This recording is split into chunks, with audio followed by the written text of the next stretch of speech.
a process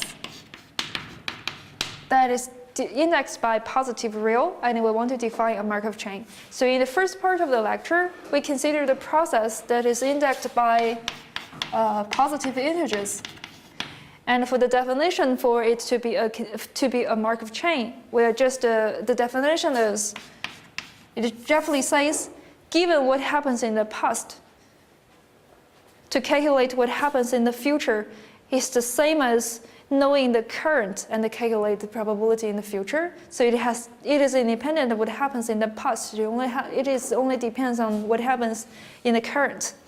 And for the continuous time, the definition is exactly the same. The only difference is now we change this integer index by this time. So definition, continuous time Markov chain. So we are considering a process xt indexed by positive real, and we say it is a continuous time Markov chain if the following property is true.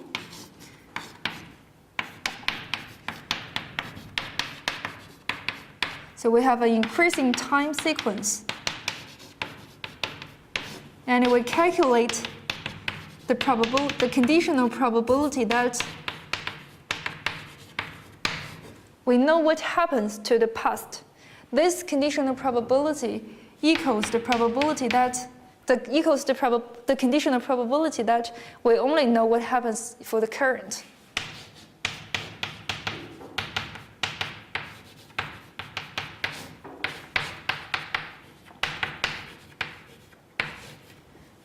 So it is independent of what happens in the past. It only depends on what happens for the current time.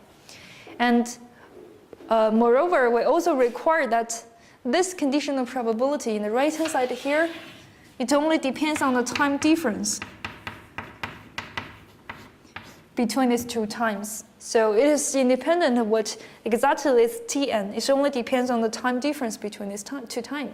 And in fact, this is corresponding to homogeneous time, continuous time Markov chain. There's also a study for inhomogeneous continuous time Markov chain. But in this lecture, we only focus on homogeneous continuous time Markov chain. So this is the definition. So xt is a continuous time Markov chain if we have this property. So it says that the conditional probability given the past and current, we calculate what happens to the future. It only depends on what happens for the current. It is independent of what happens in the past. And then moreover, we also require that this conditional probability only depends on the time difference between these two times. So in fact, we are considering a homogeneous continuous time Markov chain. So here just for some regularity requirement, the process xt we are considering is always right continuous.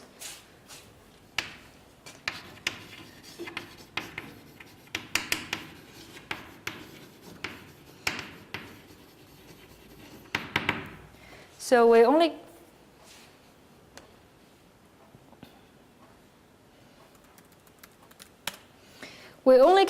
consider the right continuous process. So we require that it is always right continuous.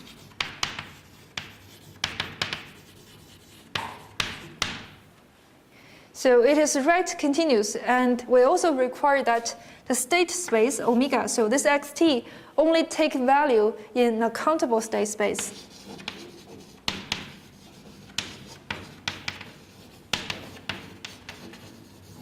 So in fact, since the state space is countable, it's not continuum. So in fact, the process we are considering is just a jumping process to the different states. And then the right continuity is exactly says that for any t,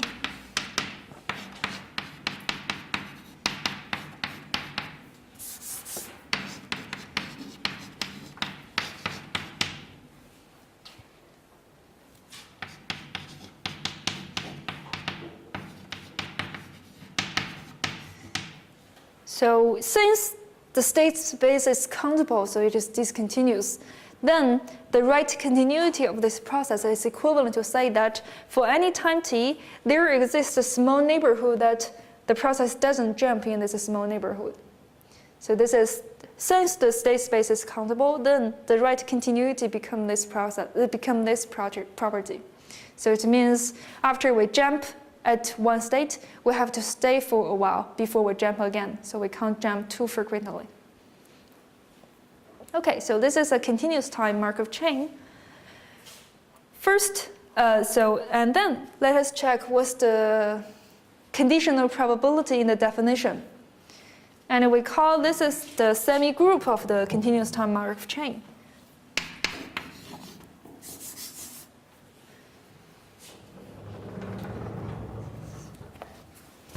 So it is here, yes. So from the definition of continuous time Markov chain, we calculate the conditional probability from Tn to Tn plus 1. And we require that this conditional probability only depends on the difference between these two times. And now we define this conditional probability as Pt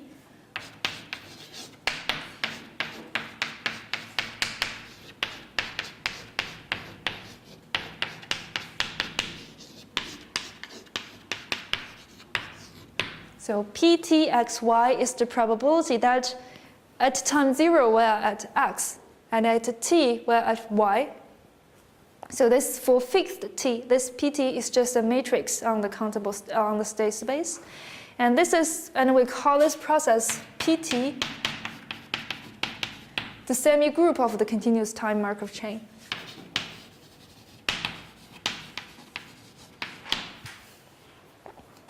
And for this semi-group, we can easily check that. So if t equals 0, then it has to be at the identity matrix.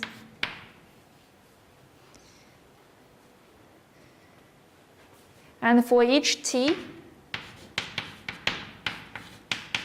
Pt is a stochastic matrix because it's just characterized the law, the jumping law from 0 to time t.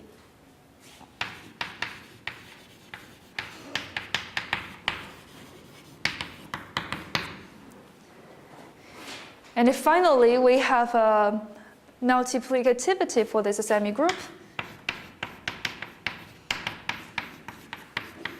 So Pt plus s equals Pt times Ps. So now here the right-hand side is just a product of two matrices, and the left-hand side is also a matrix.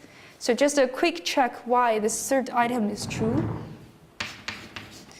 So in order to get familiar with the notations, so what is T? Pt plus s xy. So it is the conditional probability that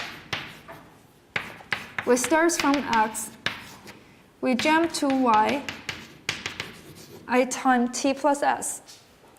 And now we divide this event according to what happens at time t.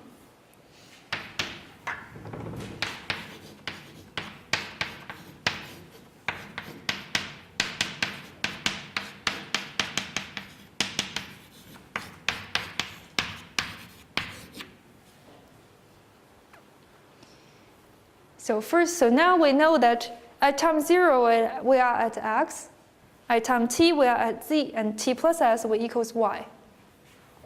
So we calculate the conditional probability. So first,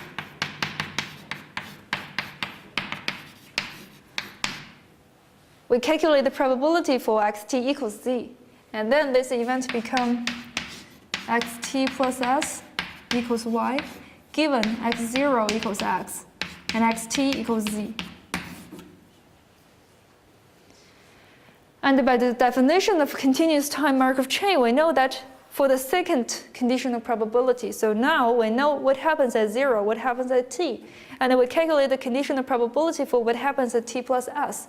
By the definition of continuous time Markov chain, we know that this only depends on s. So it's the jumping, it is the jumping process from z to y within time s.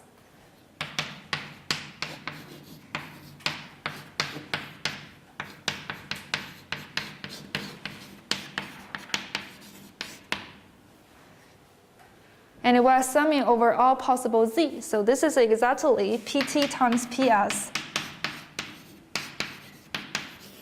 from x to y. So this shows that Pt plus s equals Pt times Ps. Okay, so this is the semi-group of the continuous time Markov chain. And then let us check two examples. The first example is Poisson process is Markovian under this definition of continuous time Markov chain. So example 1, let us check Poisson process. So why Poisson process is a continuous time Markov chain? In order to check this, we need to calculate what's the conditional probability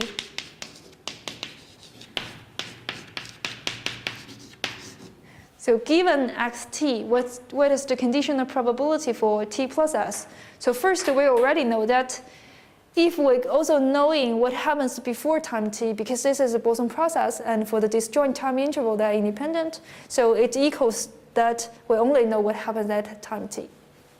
And then we need to check that this conditional probability only depends on s. It is independent of t. So now let us calculate this conditional probability. So xt is a Poisson process. Xt equals x. This equals y. So it means that we have x customer before time t. And from t to s, the number of customers is y minus x.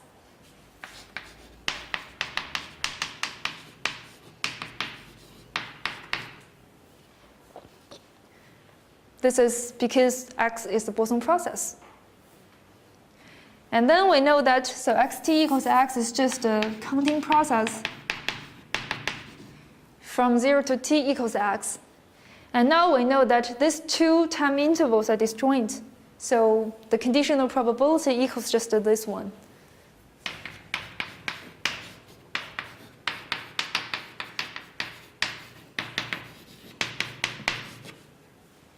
And since this is a Poisson process, we know that the counting random variable from t to t plus s, it is just a Poisson random variable with intensity lambda times s. So it equals lambda s.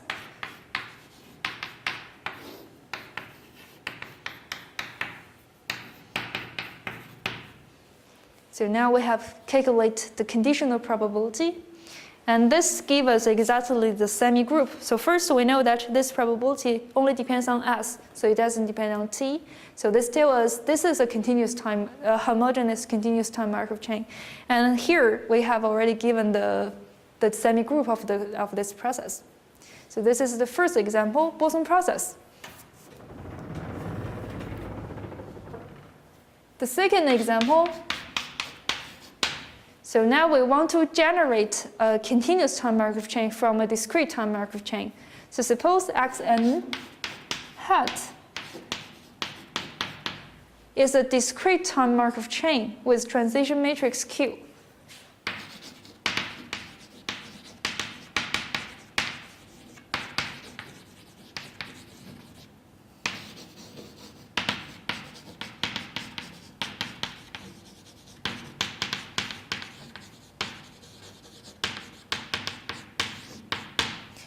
And from this discrete, we want to construct a continuous time process.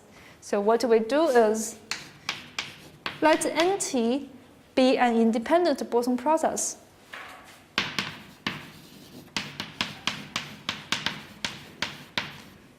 So now we know that this NT is indexed by positive real, and it only takes value in integers. So this is an independent Poisson process with intensity lambda. And now we define a new process.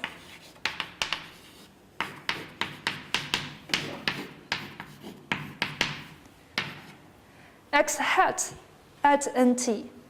So now this process is indexed by this T. It is a positive real. And this is well defined because we know that this NT only takes value in integer numbers. So then X hat at this integer number is the definition of this XT. So this is well defined. So now we construct a continuous time process. And the conclusion is this new construct process is indeed a Markov chain. This is a continuous time Markov chain.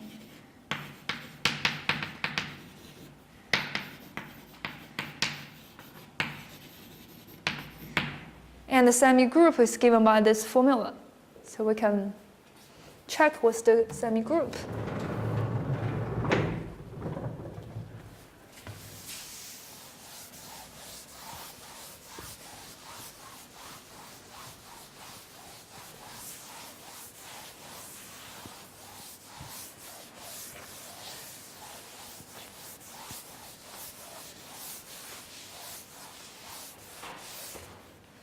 Okay, so let us check this process is a continuous time Markov chain.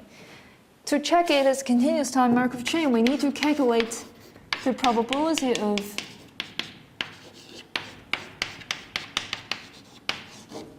so if we give the conditional probability here what happens before time t, then by the property from discrete-time Markov chain and the independent increments of this nt, we can show that given all of them, just the conditional probability equals, we only know what happens at xt.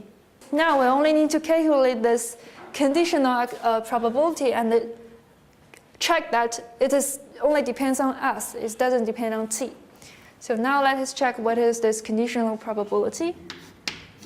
So it says that x hat nt plus s equals y, and x hat nt equals x, divided by the probability that x hat nt equals x. So now let us check what is the probability here.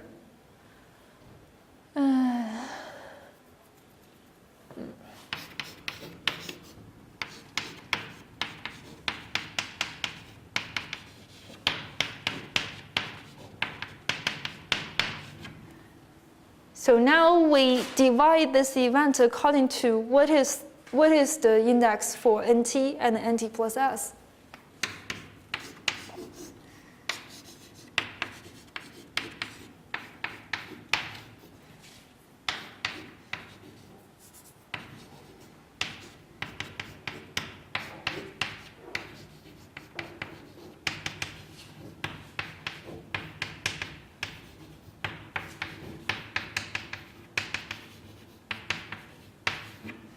So here I just divide this event according to what happens to nt and nt plus s. So nt equals k, and nt plus s has to be greater than k, so it just equals k plus n. And we are summing over all possible k and n. And now, because this process x hat is independent of what happens to nt. Do you have a question? Okay. So because x hat is independent of nt, so we can just split these two probabilities.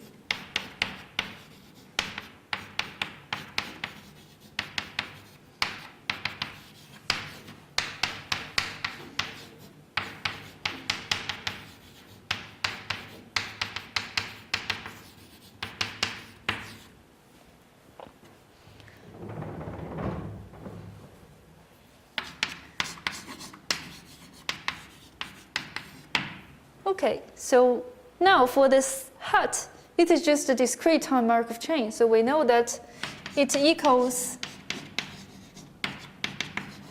xk hat equals x times pn xy. So conditional on what happens at k, and then we're jumping from x to y within n steps. So and this is the probability of pn, qn. So Q is the transition matrix for x hat. So Q and xy. So this is the first part. For the second part,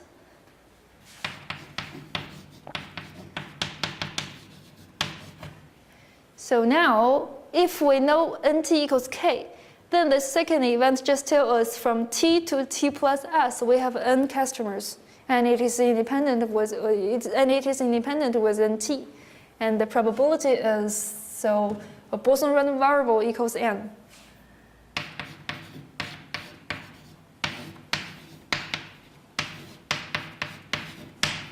So this is the probability for the second part.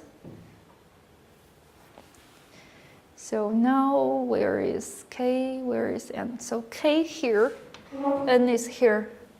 So now in fact the summing for k and n, they are disjoint.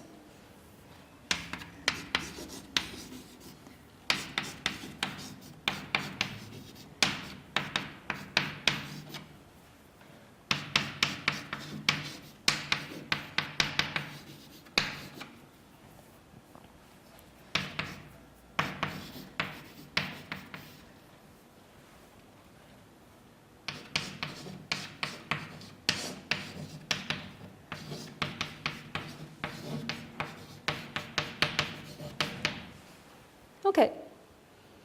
And here for summing over all k, this is exactly the probability of x hat nt equals x. So now we calculate this conditional probability. So we divide this probability by the probability that x nt equals x. What we have is the conditional probability.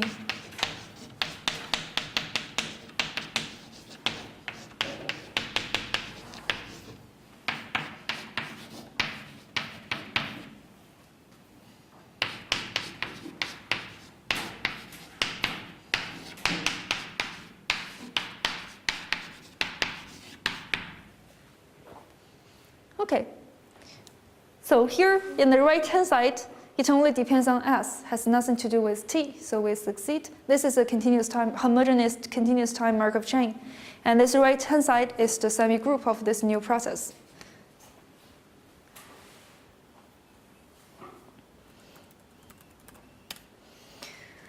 Okay, so this is two examples of continuous time Markov chain, just one more word. So in order to check a process is a continuous time Markov chain, we need to calculate the probability that given what happens before t. And we show that this conditional probability only depends on what happens for t. And then we need to calculate out what is the conditional probability for this guy, and it is independent of t. Okay.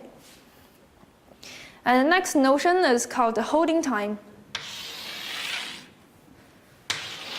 So now we consider xt is a continuous time Markov chain.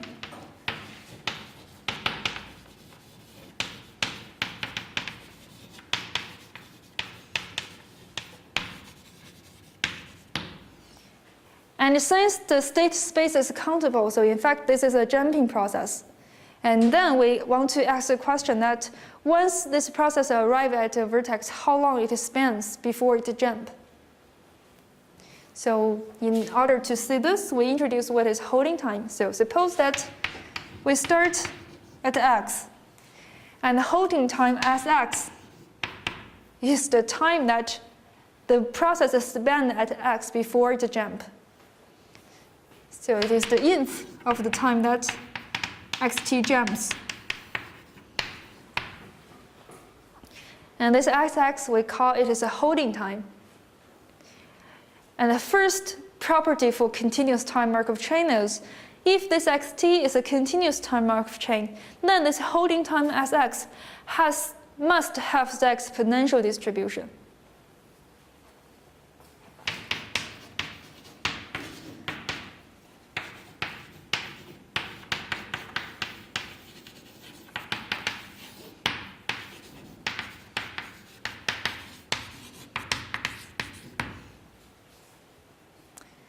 Okay, so now we don't assume anything. We just assume that xt is a continuous time Markov chain. And just from the definition of continuous time Markov chain, we know that the time for the process spent at each vertex has to have the law of exponential distribution. In order to prove the theorem, we have to first prove a lemma. So this lemma says, in fact, there is a characterization of exponential distribution. It's called Memoryless Property. So suppose t is a random variable that take value in is a positive random variable, and if t has memoryless property, memory, how to spell? Memory, memoryless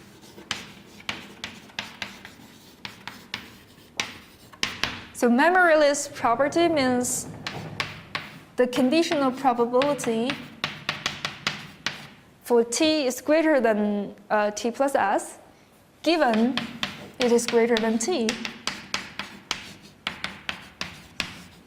Then it has the same probability for t greater than s. So in fact, this tells us if we know that for time 0 to t, this event doesn't happen. And starting from t, we say that it doesn't happen for a future time s. Then in fact, it has nothing to do with this t. So it's just a new event time that it has to wait until s to happen. So this is called memoryless property. And this lemma says t has memoryless property if and only if t has exponential distribution.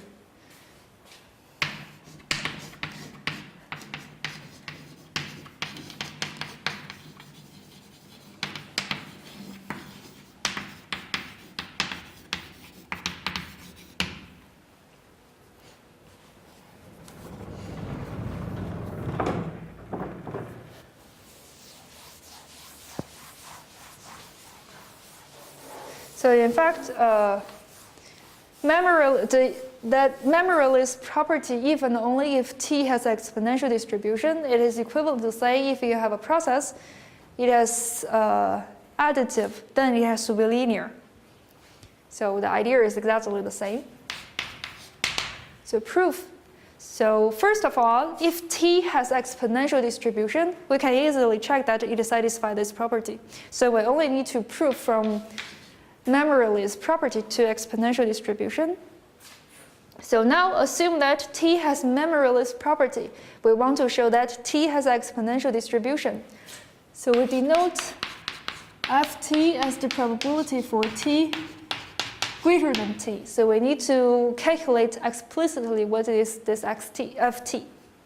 So by memoryless property, we know that ft plus s, so we put this conditional probability to the right-hand side, then ft plus s equals ft times fs. So this is by memoryless property, and this is true for any st. And in particular, we know that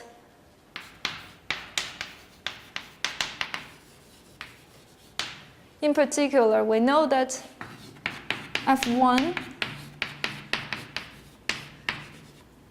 equals f1 over n to the power n. This is true for any integer n. And since we assume that t is positive, so we know that f1 over n, which is the probability that t greater than 1 over n, is strictly positive for n small enough, for n large enough.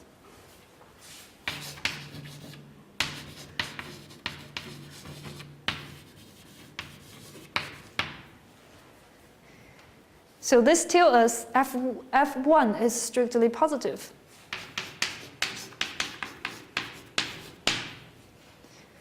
Since it is strictly positive, we can define f1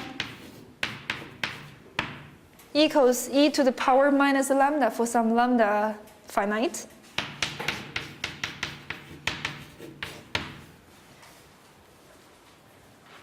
So this is f1. And now, in fact, we are not far from ft after we know what is f1. So first, so we will show that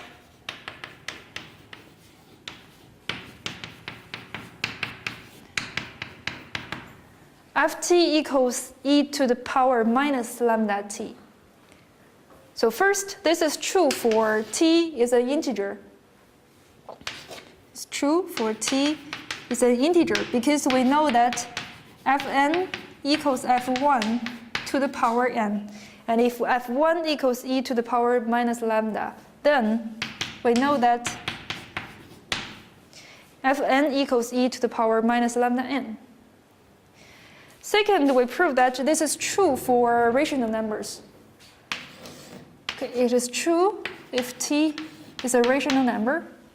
So y, so if t is the rational number, then it can be written as the ratio between two integers.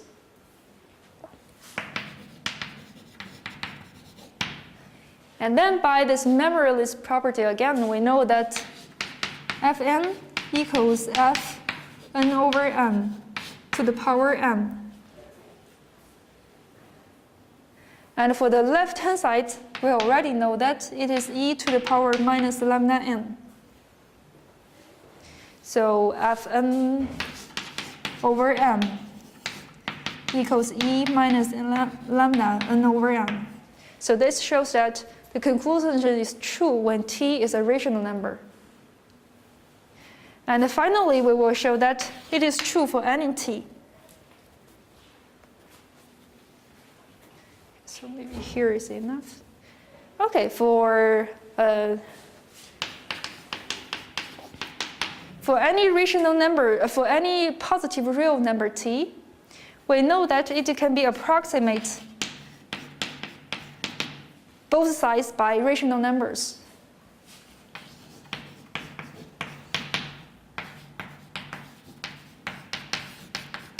So it can be approximate by rational numbers from below and above. And since this ft is the probability that big T is greater than small t, so it is decreasing in t. So then we know that this ft is decreasing in t. So it is smaller than frn and is greater than fqn. And since Rn and Qn are rational numbers, we know that this is minus lambda Rn, and this is minus lambda Qn. So Ft is between these two numbers, and then we let n goes to infinity. This shows that Ft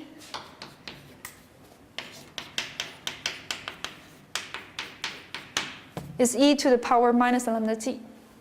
So this shows that for any positive real, Ft equals e to the power minus lambda t. And this also shows that this random variable big T has the exponential distribution.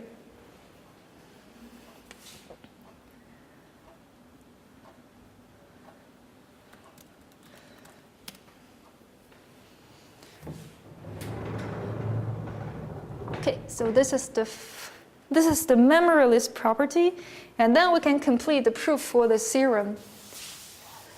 So Sx has the law of exponential distribution. And by this lemma, we know that we only need to check this Sx has memoryless property. So it is sufficient to check that this Sx has memoryless property.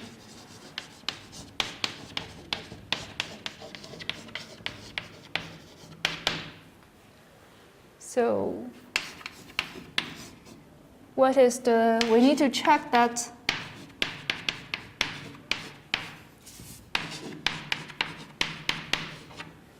the probability, the conditional t, and we calculate Sx is greater than t plus s, it equals the probability for Sx greater than s. So now let us check how to translate this to the continuous time Markov chain. So Sx is the first jumping time for the process. So Sx greater than t, it means that from 0 to t, we don't jump.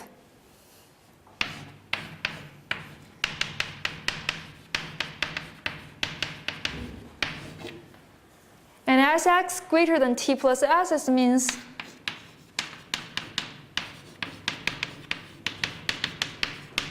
from 0 to t plus s, we don't jump.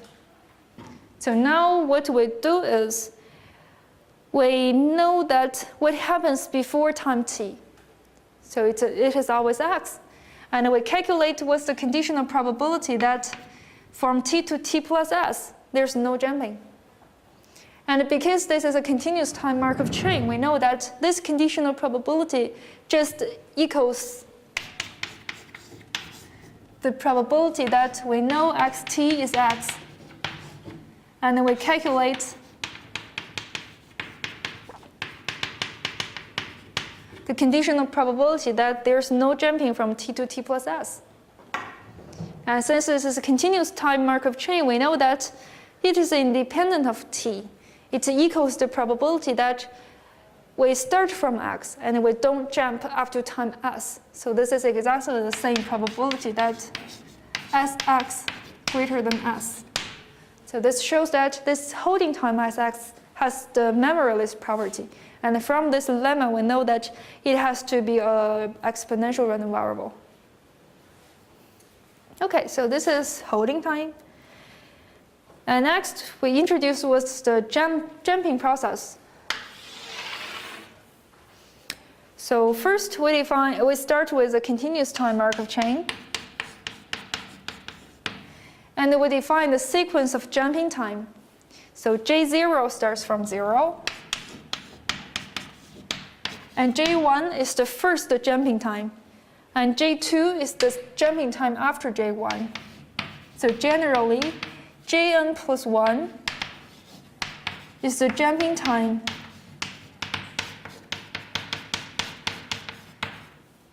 it's the first jumping time after Jn. So this Jn sequence just characterizes the jumping time of the process. And Howard's corresponding holding time, Sn is just the difference between two neighbor jumping times.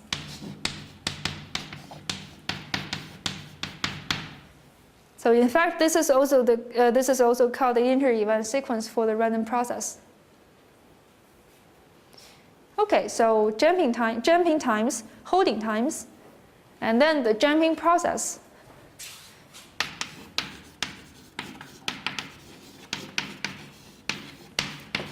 So Yn, it equals xjn.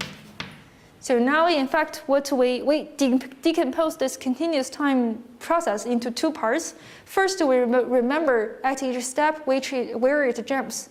And then we also remember that at each state, how long it stay before it jump. So the combination of Jn and Yn can help us to fully reconstruct what happens to xt. So this is the jumping sequence, holding time, and jumping process. So for example, our favorite Poisson process.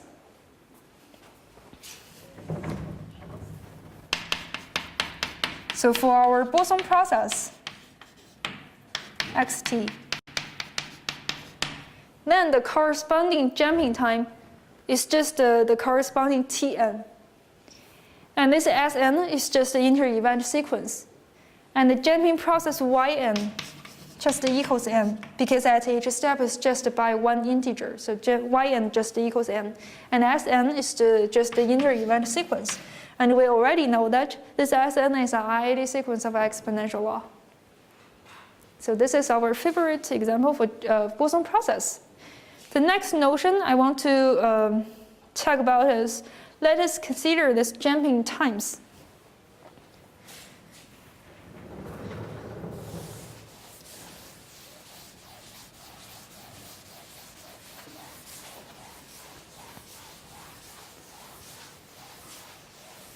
So let us consider this jumping process, Jn, jumping time.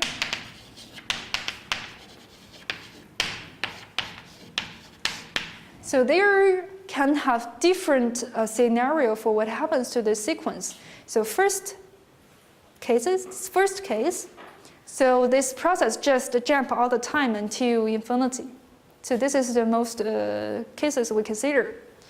But it is also possible that the process jump to some state and then stay there forever.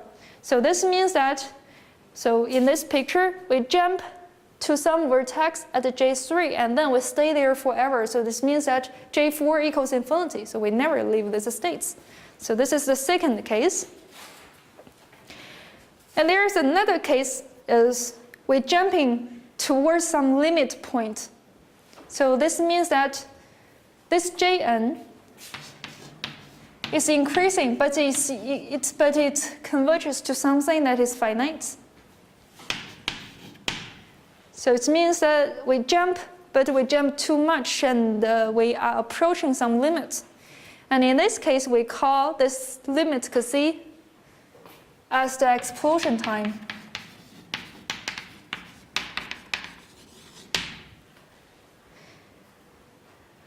And throughout my lecture, we only consider the previous two types. We don't consider what happens to the third type. So we always assume that there's no explosion for the Markov chain. So just to simplify all the notations. So let me just summarize what we will consider in my lecture. So we will consider a continuous time Markov chain. So first, it has countable state space. And second, I assume that it is time homogeneous. So this conditional probability only depends on the time difference. Third, I require that this process is right continuous. So after the jump to some state, it stays for a while. And then I require that there's no explosion. So in the following lectures, if this property is not satisfied, then you will easily find counterexamples.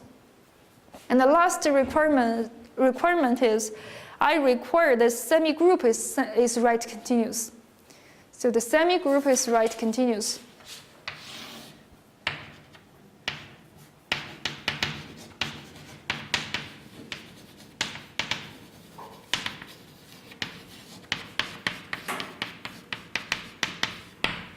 So it means that suppose P epsilon is the conditional probability that jumping from x to y within time epsilon. And I require that this matrix converges to identity matrix as epsilon goes to 0. So this is the right continuity of the semigroup. So because I only require what happens at time 0, because we know that ft plus s equals pt plus s equals pt times ps. So if we require what happens at time 0, then here we see that if we let s goes to 0, it also tells us pt plus s has to converge to pt pointwise. So this is already so just we require right continuity at 0 is enough to tell us the whole process is right continuous. So just this is a summary of the process I will consider in the following lectures. So we only consider continuous time Markov chain, first on countable state space, and then there's time homogeneous. Second, the process is right continuous. Third, there's no explosion. Fourth, we require the semigroup is right continuous. So in fact, this is the most cases we will encounter in the real life models. Okay, so this is today's lecture. I will end here, and for the next lecture, we will talk about generator. So November 30th, we will talk about the generator of the process. And for December 7th, I'm not here. So on this day, you will have all 3 lectures for recitation. You will see various examples of how to calculate the generator of the continuous time Markov chain. And for the last lecture is on December 14th. And I will talk about the stationary distribution. And this is the last lecture of our course.